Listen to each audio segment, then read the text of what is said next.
In that dream, or whatever it was, I was wounded in the war? Yes, of course. About the same age as I am now? Yes. What war? Thank you, my good man.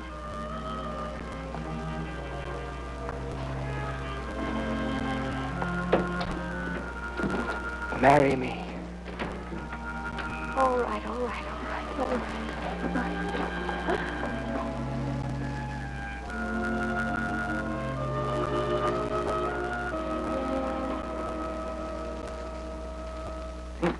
And I don't see why, if following our plan, in the next 2 months, we could...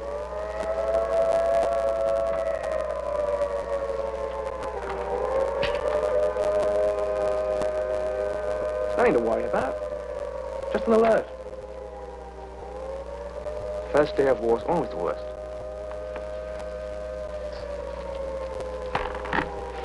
Emily, darling. In about a month from now, Adolf will be on his bony knees begging our pardon. Can't you just hear the dear chap explaining the whole thing was a slight misunderstanding?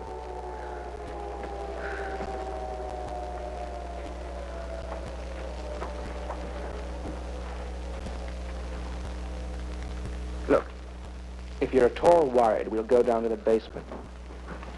I suppose it is safer down there. We're safe here. Well, of course we are. It doesn't happen here. It happens near Pointe-Loise, in France. Emily.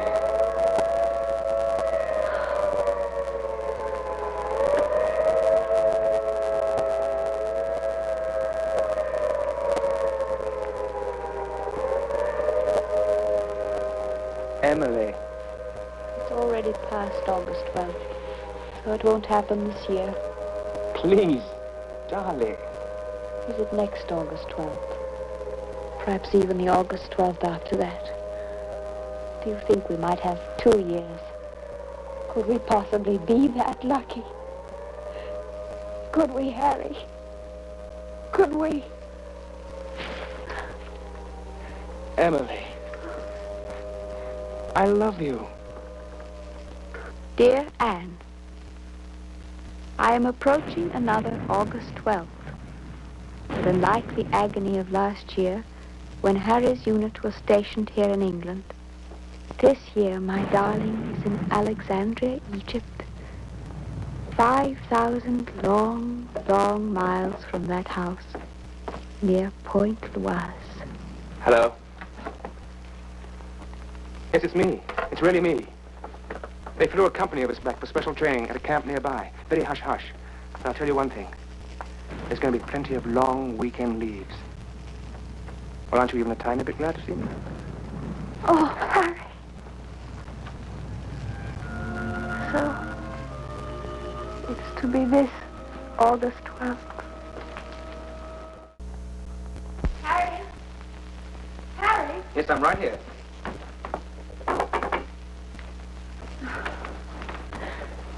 I woke up. You weren't there. I thought you'd gone without saying goodbye. Now, would I do a thing like that? I really wouldn't blame you. I've made our weekends here so miserable.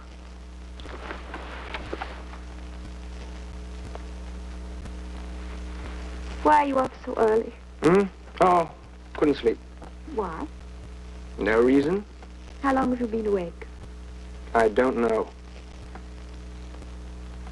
It's almost 5. I'd best start breakfast. Emily. Yes? You know, in that dream of yours, I was a captain, wasn't I? That's right. Thank heaven you're just a lieutenant. If some things are wrong, maybe everything's wrong. Yes.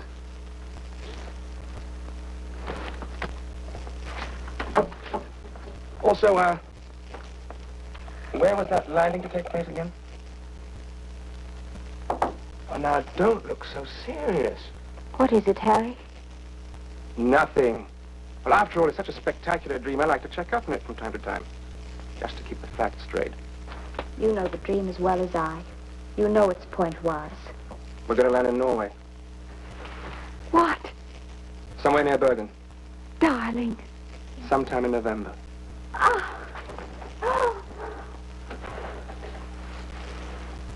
Is that true?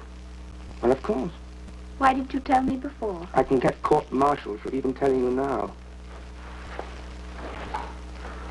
Harry, if you ever lied to me about this... I wouldn't. Yes, you would. All right. On some distant August 12th, when GHQ says, off to Point Noir's boys, I shall instantly phone you and say, guess what? What good would that do? If you didn't tell me the truth, I'd never forgive you. Even if my dream were insane, and you came back, or if you die of your wounds. Until I died, I wouldn't forgive you. Forgive me for what? Sparing you senseless worry? Denying us one honest moment before we said goodbye. Why, you sentimental little... I mean it, Harry.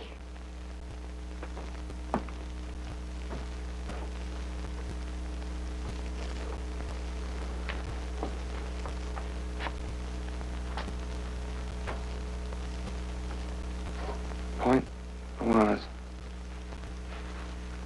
What? Oh, nothing. Nothing.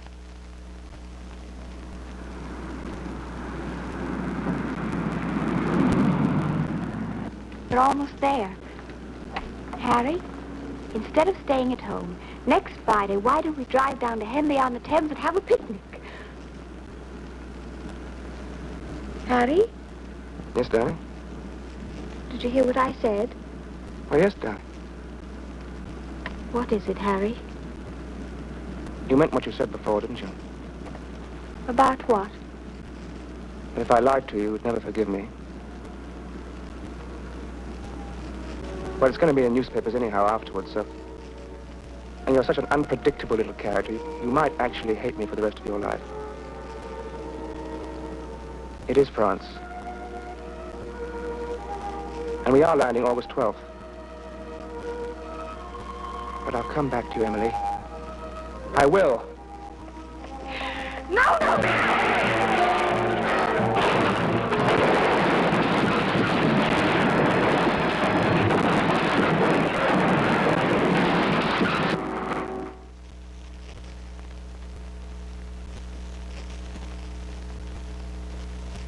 Welcome back.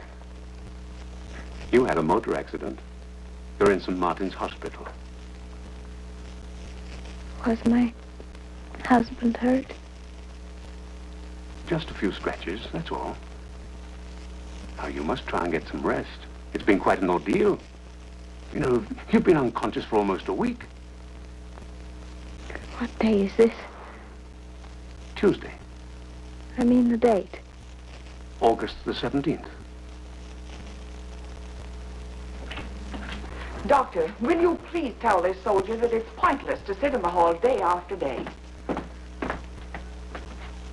Harry, darling, you told me they couldn't kill you so easily. You were right. You must You are go right. back to bed at once.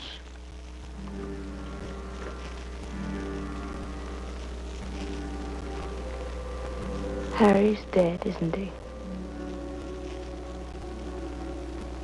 Please, you must go back to bed at once. A shock like this might kill you. It's all right, Doctor. I've been expecting this man for years.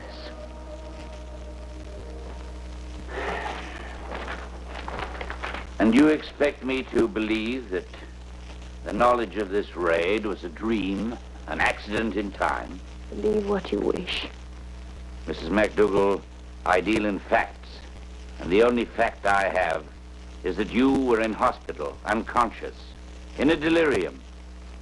And in that delirious state, you mentioned again and again the exact time and place of a raid that was yet to take place. He's dead now, poor chap, and you can't hurt him anymore with the truth. Did he mention the raid beforehand to you? Why won't you believe me? And so what did Emily's psychic experience really prove? That fate can't be changed no matter what? Yes, I suppose so. But if Emily had had a second chance, aren't you absolutely certain she would have chosen the dream in those few sweet years with Harry? What about Harry McDougal? What would he have chosen? Exactly what he did choose, of course. Because isn't that the whole point about fate? That given any number of second chances, they would always have done exactly what they did do. It would still and always end exactly the same way. Next week, and every week, we'll be bringing you the personal records of the rarest kind of human experience. Man's adventure in the world of the unknown. That mysterious psychic world beyond our five senses. This is your invitation to take with us that astonishing one step beyond.